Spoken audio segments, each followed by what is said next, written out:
हमारी आज की कहानी इरफान खान साहब की बड़े ही फेमस कोट से प्रेरित। तो चलिए आज कुछ नया सीखते हैं। एक शहर में एक बहुत ही बड़ा अमीर आदमी रहता था।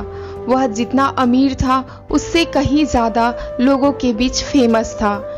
उसके पास इतना धन था कि वह पूरे शहर को खरीद सकता था, मगर पूरे शहर में एक भी ऐसी जगह नहीं थी जहां उसे शांति और सुकून मिल सके। वह कहीं भी जाता लोगों की भीड़ उसे घेर लेती। धीरे धीरे वह लोगों से चिढ़ने लगा, उनसे नजरें चुराने लगा और जब लोगों से मिलता उनसे गुस्से से पेश आता। इसी बीच एक रोज उसे कुछ ख्याल आया। उसे एक तरकीब सूझी। उसने समुद्र में अकेले घूमने के लिए एक नाव बनवाई और फिर रविवार का दिन था। वह नाव लेकर समुद्र की सैर करने निकल पड़ा। आधी समुद्र तक पहुंचा ही था कि एक जोरदार तूफान आया।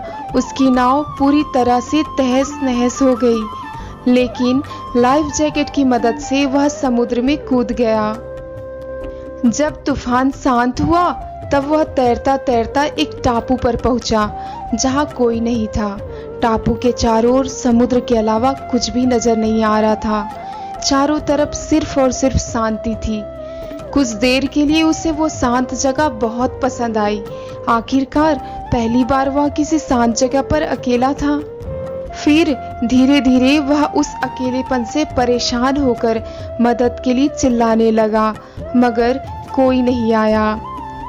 अब उसे वो बीता पल याद आने लगा जब वह लोगों के बीच घिरा होता, लोगों को ऑटोग्राफ देता, उनके साथ फोटो खिंचाता।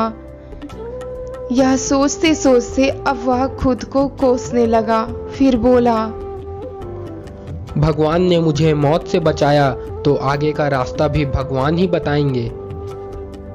धीरे धीरे वह वहां पर उगे पेड़ों के पत्तों व फल खाकर दिन बिताने लगा।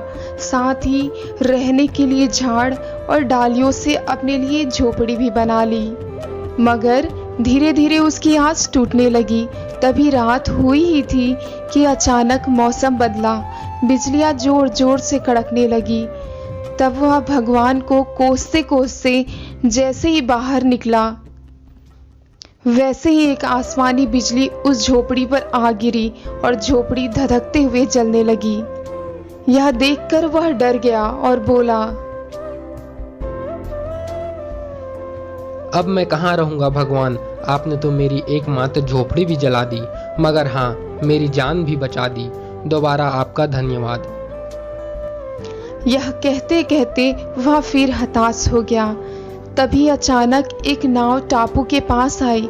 नाव से उतरकर दो आदमी बाहर आए और बोले, हम तुम्हें बचाने आए हैं। दूर से इस वीरान टापू पर जलता हुआ कुछ दिखा तो लगा कोई उस टापू में मुसीबत में है। लोगों को देख उस अमीर आदमी के आंखों में आंसू आ गए। आखिरकार वह पहली बार लोगों को देख खुश हुआ था। अब वह सकुशल घर पहुंच गया। तभी उससे मिलने आए एक दोस्त ने कहा, आदमी जितना बड़ा होता है उसके छुपने की जगह भी उतनी ही कम होती है।